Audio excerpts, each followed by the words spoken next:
Mau lengser, Anies sengaja otak-atik jabatan direksi BUMD DKI, tercium aroma bangun dinasti kekuasaan. Sengaja letakkan anteknya ya. Paripurna digelar 13 September mendatang.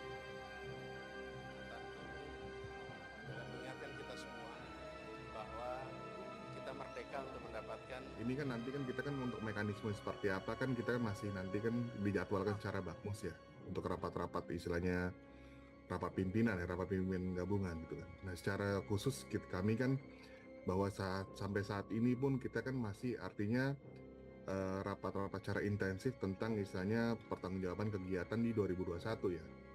Sampai saat ini sampai hari ini pun gitu kan. Itu kan kami terus menerus kan maraton kan. Nah jadi baru misalnya nantinya setelah kemarin itu ada bamus, berarti sudah baru awal penjadwalan aja untuk istilahnya pengumuman secara resmi gitu kan untuk masa pemerintahan gubernur. Ketua DPRD Provinsi DKI Jakarta Prasetyo Edi Marsudi mengkritik habis-habisan langkah Gubernur DKI Anies Baswedan yang melakukan perombakan jajaran direksi BUMD dan pejabat eselon 2 jelang berakhirnya masa jabatan pada pertengahan Oktober mendatang. Prasapan akrab Prasetyo menilai kebijakan Anies terkait perombakan posisi itu patut untuk dicurigai. Ia meyakini Anies sedang memanfaatkan sisa masa jabatannya untuk membangun dinasti. Pras kemudian memberikan contoh di mana pada akhir Agustus Anies resmi mengambil sumpah dan janji 3 pejabat eselon 2, diantaranya Mawardi sebagai asisten deputi kebudayaan, Atika Nurrahmania sebagai kepala Badan Perencanaan Pembangunan Daerah atau Bapeda dan Nasruddin Djoko sebagai wakil kepala Badan Pengelolaan Keuangan Daerah atau BPKD. Pras juga menyoroti pergantian sejumlah jajaran direksi BUMD strategis belum lama ini seperti Perumda Pasar Jaya, PT MRT Jakarta Perseroda dan PT Pembangunan Jaya Ancol. Padahal BUMD tersebut sedang lari kencang-kencangnya untuk ngebut menyelesaikan pembangunan fase 2 MRT yang merupakan program nasional bukan provinsi. Seperti diketahui, Anies dan Ariza memang akan menyelesaikan masa jabatannya sebagai gubernur dan wakil gubernur pada 16 Oktober. Berdasarkan ketentuan pasal 79 ayat 1 Undang-Undang Nomor 23 Tahun 2014 tentang pemerintahan daerah mengamanatkan bahwa pemberhentian kepala daerah dan wakil kepala daerah diumumkan oleh pimpinan DPRD dalam rapat paripurna dan diusulkan oleh pimpinan DPRD kepada Presiden melalui menteri. Sesuai dengan surat edaran Kementerian Dalam Negeri, usul pemberhentian gubernur dan atau wakil gubernur disampaikan ke Kemendagri paling lambat 30 hari sebelum masa jabatannya berakhir. Di akhir masa jabatannya, Anies memang sudah semestinya bekerja dengan sangat keras untuk menuntaskan RPJMD, bukan malah sibuk menempatkan orang-orangnya di SKPD dan BUMD yang mana terkesan ingin melanggengkan terah kepolitikannya di lingkup DKI Jakarta. Seperti seolah meninggalkan antek-anteknya begitu. Anies memang tidak tahu diri, dia tidak punya malu. Secara terang-terangan, dia membangun dinasti politik agar bisa dinikmatinya setelah lengser. Secara tidak langsung, ia sudah menerapkan nepotisme di akhir kepemimpinannya. Ya, begitulah Anies bekerja sesuai selera. Tak peduli apakah etis atau tidak, tak peduli apakah menabrak aturan lain atau tidak. Yang penting dia bekerja sesuai selera dia dan seenak jidatnya. Kalau menguntungkan secara politik, jangan harap bisa mengubah niat Anies. Demi dirinya, apapun mungkin akan dilakukan. Padahal beberapa waktu lalu dia bicara soal pemerintah daerah jangan bekerja sesuai selera tapi harus mengacu pada RPJMD, yaitu seperti menampar diri sendiri tapi masih belum sadar-sadar juga. Kalau ditanya apakah Anies profesional dan berpengalaman, kerjanya aja banyak yang gak beres. Masa bisa-bisanya ubah nama rumah sakit jadi rumah sehat? Ini bukan kerjaan profesional dan berpengalaman. Orang yang kerja magang pun belum tentu akan berpikir sekonyol itu. Maka dari itu Kejaksaan Agung harus mengusut dugaan kasus nepotisme ini.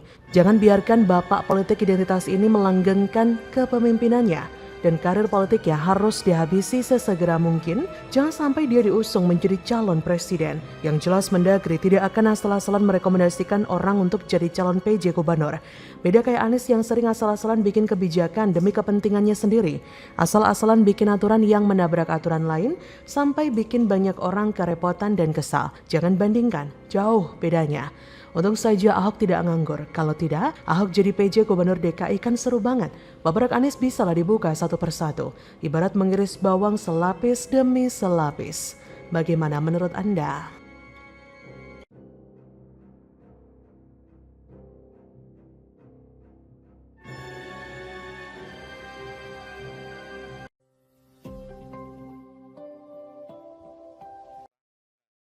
Najis.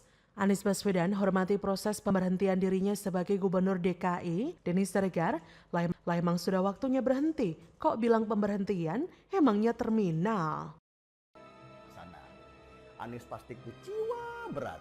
Nanti 2022 dia harus turun panggung dan nganggur 2 tahun. Dan pasti namanya bakalan hilang. Untuk memastikan bahwa kesehatan terjaga, pendidikan tersedia, peluang kerja lebih luas lagi. Anies melihat ini semua, yang mana Pak Anies akan diberhentikan oleh DPRD DKI Jakarta.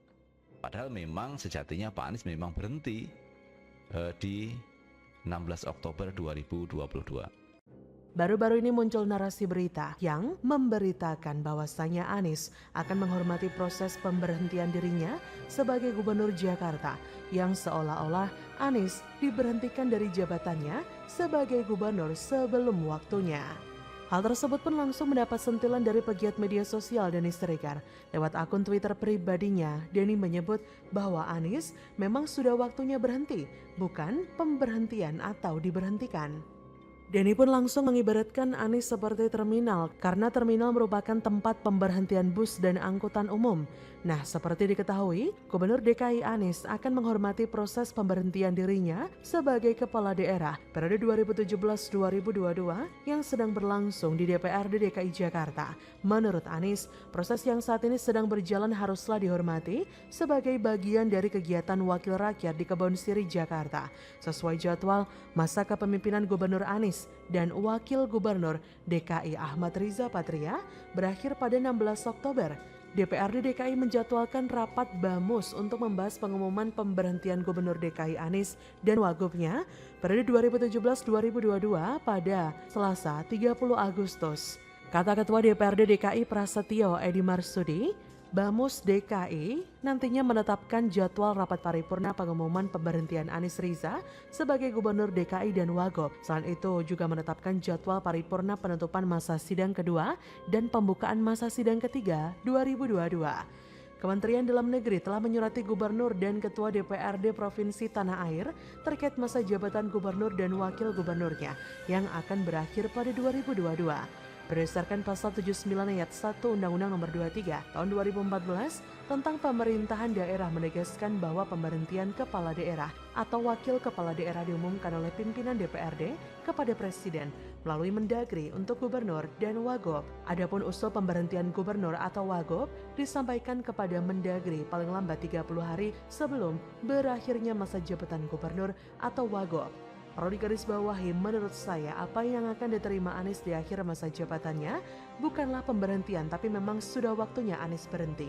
Pemilihan narasi yang seperti inilah yang menurut saya membuat Anies menjadi dapat angin segar dan semakin jumawa, yang seolah-olah dia diberhentikan, padahal memang sudah waktunya berhenti. Anies akan belaga menjadi korban, play victim, mencari simpati para relawan, yang mana relawan tersebut akan melakukan unjuk rasa perpanjangan masa jabatan Anies. Lalu Anies gimana? Dia bakal bersantai di balik tirai balai kota menikmati kerusuhan dan provokasi yang ia perbuat. Ya begitulah Anies, pintar bermain kata, pintar membalikan sebuah fakta dan mengambil keuntungan dari kerusuhan yang ada, yang mana melibatkan para relawan yang telah dicuci otaknya untuk melawan pemerintah pusat. Tapi ketika Anies hanya sibuk dengan retorika yang diciptakannya sendiri, maka sebenarnya ia sedang menggali lubang kubur untuk karir politiknya. Dan lubang kubur itu sekarang sudah terbuka semakin lebar, semakin dalam. Maka jika saya boleh memberikan saran, sebaiknya segera lompat sendiri saja ke lubang itu. Karena cepat atau lambat, kamu juga akan masuk ke lubang kubur yang kamu gali sendiri. Karena karir politikmu sudah habis. Rakyat di bawah pun sudah menilai bahwa Anies itu tidak bisa bekerja dan kontroversial. Bahkan ketika Anies mencalonkan diri sebagai capres atau cawapres pun bisa kalah sebelum pilpres dimulai. Karena stigma terhadap seorang Anies sudah terlanjur buruk di mata masyarakat bawah jika melihat hasil kerjanya selama menjabat sebagai Mendikbud dan selama ini menjabat sebagai Gubernur DKI. Itu adalah risiko politik yang mutlak yang harus dihindari oleh parpol. Tidak mencalonkan Anies dalam pilpres, baik sebagai presiden ataupun wapres, adalah hal yang wajib dilakukan oleh parpol manapun kalau masih mau dipilih oleh rakyat. Jadi bagaimana menurut Anda?